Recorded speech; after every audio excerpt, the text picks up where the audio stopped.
Hi everyone, welcome to this video on special education and learning disabilities. After viewing this video, you should have an understanding of the most common learning disabilities, the various levels of severity, as well as some strategies to help these students be successful.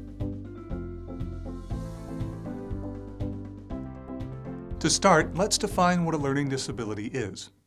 A learning disability is a neurological disorder. It means that a child has difficulty in one or more areas of learning, even when their overall intelligence or motivation is not affected. Students that have learning disabilities can be successful and thrive when given the correct supports and interventions.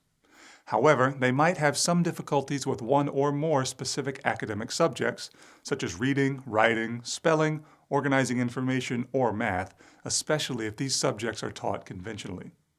There are many different types of learning disabilities, and they fall into determined categories of eligibility. The first category is called Specific Learning Disability, commonly referred to as SLD, which addresses a given set of learning challenges. These conditions can affect a student's ability to read, write, listen, speak, reason, or do math. Some examples include dyslexia, dyscalculia, and written expression disorder. Dyslexia is a learning disability that affects language-based processing skills in reading. Those with dyslexia have difficulty decoding words and reading at a fast pace, and may also have trouble comprehending, spelling, and writing. Students with dyslexia tend to read slowly and make errors that hamper their ability to understand the text. However, since dyslexia is related to decoding, students who are read to are able to fully comprehend the content. Dyscalculia is a learning disability in mathematics. Students with dyscalculia commonly struggle with key concepts and may have difficulty performing basic math calculations as well as more abstract ones. This can affect everyday tasks such as cooking, getting to appointments on time, and managing finances. Written expression disorder is characterized by difficulties expressing one's ideas in writing. In spite of the fact that students with a written expression disorder may have wonderful ideas, their writing is often disorganized and full of errors, making it hard to read. Dysgraphia, another closely related disability, refers to students having difficulty with their handwriting. There are other disabilities associated with SLD, but these are the most common.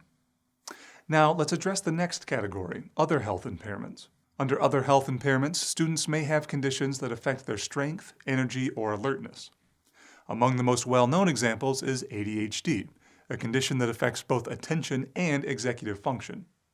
Students with ADHD tend to have trouble staying focused for long periods of time, may act impulsively, and may have difficulty controlling their emotions. The next category is autism spectrum disorder. Autism spectrum disorder, also known as ASD, is a neurological developmental disability. It can involve a range of symptoms, including a student's social, emotional, and communication skills. It can also impact their behavior and can lead to difficulty with skills such as inferring. Emotional disturbance disorders encompass a variety of mental health issues.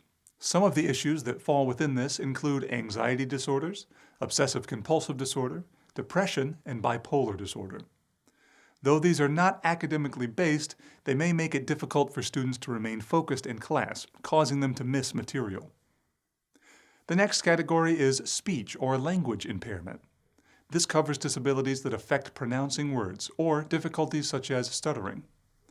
It can also cover language problems that may make it difficult for a child to be understood or for them to express themselves. Some additional categories cover students with visual impairments, deafness, and other hearing loss. These categories include students that have significant difficulties that cannot be fixed with glasses or hearing aids. There's also a category of orthopedic impairment, where a student lacks function or ability in their body. An example of this would be cerebral palsy.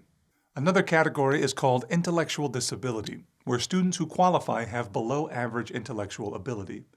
They may also have difficulty with communication and self-care, as well as poor social skills. An example of a condition that involves an intellectual disability is Down syndrome. Traumatic brain injuries can cause intellectual disabilities. This type of brain injury is caused by an accident or some kind of physical force and can impact a student's experience in the classroom in a variety of ways. Finally, there's the category of multiple disabilities. This category includes students with more than one condition considered a disability. Having multiple diagnoses creates educational needs that often can't be met in a program designed for any single disability. Learning disabilities can range in their level of severity. The three levels are mild, moderate, and severe. A student with a severe disability will likely need much more extensive support and perhaps a different program than a student who has a mild disability. So, now that you know about a variety of disabilities, what are the best ways to support the students affected by them? Helping students who have disabilities can be challenging but extremely beneficial. And as you work to support your student, it's important to keep in mind both the effects of the disability on the student's daily life, as well as the specific challenges the student may face academically. In providing support to a student with a disability, the primary focus is often on closing academic gaps within that particular subject area. For example, supporting a student with dyslexia requires a structured literacy approach with a specific focus on phonological awareness. This may be with a pre-designed program broken down into levels. Supporting a student with dysgraphia, as another example, might include work to increase their fine motor skills. A second component of supporting students with disabilities is how to instruct them with other aspects of schooling. Here, the student might struggle because of their disability, even though what's being asked of them isn't directly related. There are two main strategies to utilize. First, make sure that you present information to your students in a variety of ways, appealing to different types of learning in your classroom. Instead of just sharing information visually, be sure to repeatedly present it auditorily, kinesthetically through movement, and in written form. This allows multiple opportunities for students to understand the information that you're presenting. Secondly, when you create lesson plans and content, really consider your objectives. Thinking through your objectives helps you to assess which parts of the lesson are negotiable. For example, if your goal in an English class is to identify what the main character is trying to achieve, that task is not connected to decoding.